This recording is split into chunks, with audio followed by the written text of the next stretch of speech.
Hello friends, Radhe Radhe. One step to success channel में आपका स्वागत है।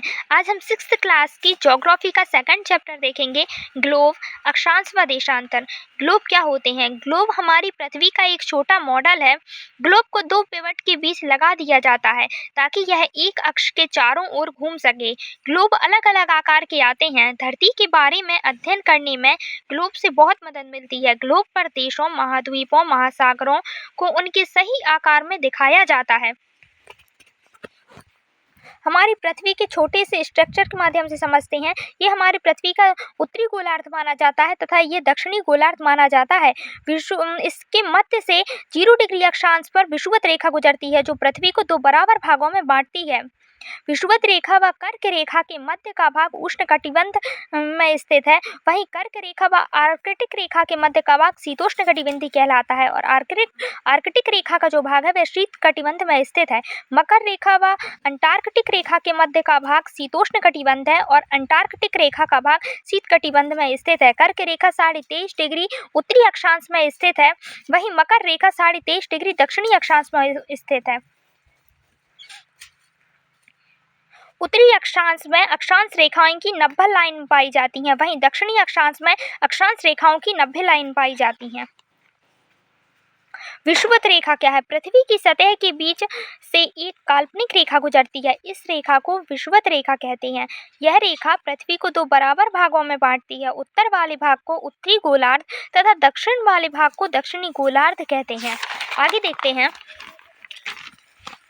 अक्षांश लैटिट्यूड्स क्या होते हैं? अक्षांश रेखाओं की लंबाई समान नहीं होती है। विषुवत रेखा को मिलाकर 181 लाइन है जिसे अक्षांश रेखा कहते हैं। अक्षांश को डिग्री अंश में पाया जाता है। अक्षांश रेखाओं को समांतर रेखा भी कहते हैं।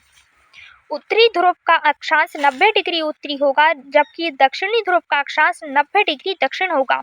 प्रमुख समांतर रेखा विषुवत रेखा जो 0 डिग्री अक्षांश पर स्थित है और ध्रुव जो 90 डिग्री के अलावा 4 अन्य प्रमुख समांतर रेखा हैं, जैसे कर्क रेखा जो 23.5 डिग्री उत्तरी अक्षांश में स्थित है, मकर रेखा जो 23.5 डिग्री दक्षिणी अक्षांश में स्थित है, उत्तर ध्रुव व्रत जो 66.5 डिग्री उत्तरी अक्षांश में स्थित है, वहीं दक्षिण ध्रुव व्रत जो 66.5 डिग्री दक्षिणी अक्षांश में स्थित है। पृथ्वी का ताप कटिबंध उष्णकटिबंध के विषय में देखते हैं तो कर्क रेखा और मकर रेखा के बीच दोपहर का सूर्य साल में कम से कम एक बार सिर के ऊपर होता है। ऐसा इसलिए कि सूर्य की किरणें इस अक्षांश के बीच कम से कम एक बार बिल्कुल सीधी पड़ती हैं। पृथ्वी के भाग में सूर्य से अधिक ऊष्मा प्राप्त होती है। पृथ्वी के जिस भाग में सूर्य से अधिक ऊष्मा प्राप्त होती है उसे उष्णकटिबंध कहते हैं। वहीं शीतोष्णकटिबंध की बात करें तो कर्क रेखा और मकर रेखा के बाहर कभी भी सूर्य सिर के ठीक ऊपर नहीं होता है, क्योंकि इन क्षेत्रों में सूर्य की किरण हमेशा तिरछी पड़ती है। इसलिए पृथ्वी के इस हिस्से में मध्यम तापमान रहता है। इस क्षेत्र को शीतोष्ण क्षेत्र कहते हैं। शीत कटिबंध ध्रुव व्रत और ध्रुव के बीच वाले क्षेत्र पर सूर्य की किरण अत्यधिक तिरछी पड़ती है, इसलिए इन क्षेत्रों में सूर्य कभी भी क्षितिज से बहुत ऊपर नहीं दिखता है। इसलिए इस भाग में तापमान बहुत कम होता है। इस भाग को शीत कटिबंध कहा जाता है। देशांतर लॉन्गिट्यूड्स क्या होती हैं? एक ध्रुव से दूसरे ध्रुव तक जाने वाली काल्पनिक रेखाओं को देशांतर या देशांतरीय यामोत्तर कहते हैं। अक्षांशों के ठीक उलट हर देशांतर रेखा की लंबाई समान होती है, इसलिए 0 डिग्री देशांतर निर्धारित करना बहुत मुश्किल है। इंग्लैंड में ग्रीनविच एक जगह है जहां एक वेधशाला है। वहां 1884 में एक मीटिंग हुई थी कि टाइम कैसे माना जाए। सभी देशों की सहमति से ग्रीनविच से होकर गुजरने वाली देशांतर को 0 डिग्री माना गया। पृथ्वी पश्चिम से पूर्व की ओर चक्कर लगाती है। जो ग्रीनविच के पूर्व है उनका समय ग्रीनविच से आगे होगा और जो ग्रीनविच के पश्चिम में है उनका समय ग्रीनविच से पीछे होगा। देशांतर के पूर्व व पश्चिम की तरफ पृथ्वी को 180 डिग्री में बांटा गया है। जब सूर्य आकाश में अपने उच्चतम बिंदु पर होता है दोपहर में, उस समय घड़ी में दिन के 12 बजे होते हैं। अक्षांश और देशांतर की मदद से हम पृथ्वी पर किसी भी स्थान की सही स्थिति का पता लगा सकते हैं। अक्षांश रेखाओं के माध्यम से टेम्परेचर, जलवायु का पता चलता है, वहीं देशांतर से स्थिति का पता चलता है। पृथ्वी को अपने अक्ष पर एक बार घूमने में 24 घंटे लगते हैं, इसलिए सूर्योदय सूर्यास्त से हमें सुबह शाम के समय का पता चलता है।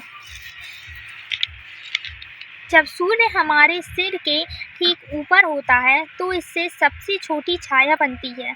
जब हम पृथ्वी पर पूर्व से पश्चिम की ओर जाते हैं तो आसमान में सूर्य की वस्तु स्थिति बदलती रहती है, इसलिए जब भारत में दोपहर होती है तो इंग्लैंड में कोई और समय होता है। भारतीय मानक समय मानक याम्योत्तर 82.5 डिग्री पूर्व में है।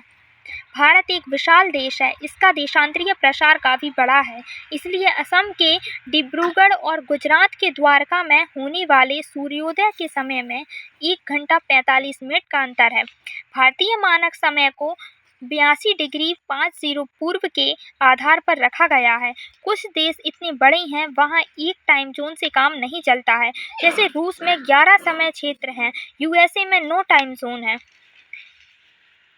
पूरी पृथ्वी को 24 समय क्षेत्रों में बांटा गया है। हर समय क्षेत्र का प्रसार 15 डिग्री देशांतर है। पृथ्वी 24 घंटे में अपने अक्ष पर 360 डिग्री घूम जाती है। घंटे में 15 डिग्री व 4 मिनट में 1 डिग्री घूमती है। जब ग्रीनविच में दोपहर के 12 बजे हैं तो ग्रीनविच से 15 डिग्री पूर्व में समय होगा।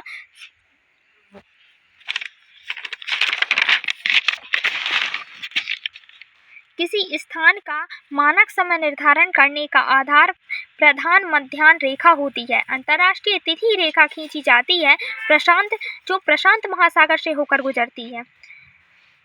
कर्क रेखा 8 राज्यों से होकर गुजरती है, जिसमें गुजरात, राजस्थान, मध्य प्रदेश, छत्तीसगढ़, झारखंड, पश्चिम बंगाल और मिजोरम सम्मिलित हैं। कर्क रेखा की सबसे ज़्यादा लंबाई मध्य प्रदेश में है। मध्य भारत में 82.5 डिग्री पूर्व याम्योत्तर रेखा है, जो 5 राज्यों से होकर गुजरती है: उत्तर प्रदेश, मध्य प्रदेश, छत्तीसगढ़, उड़ीसा तथा आंध्र प्रदेश। वहीं भारत ग्रीनविच के पूर्व 82 डिग्री 30 मिनट पूर्व में स्थित है तथा यहाँ का समय ग्रीनविच समय से 5 घंटे 30 मिनट आगे है।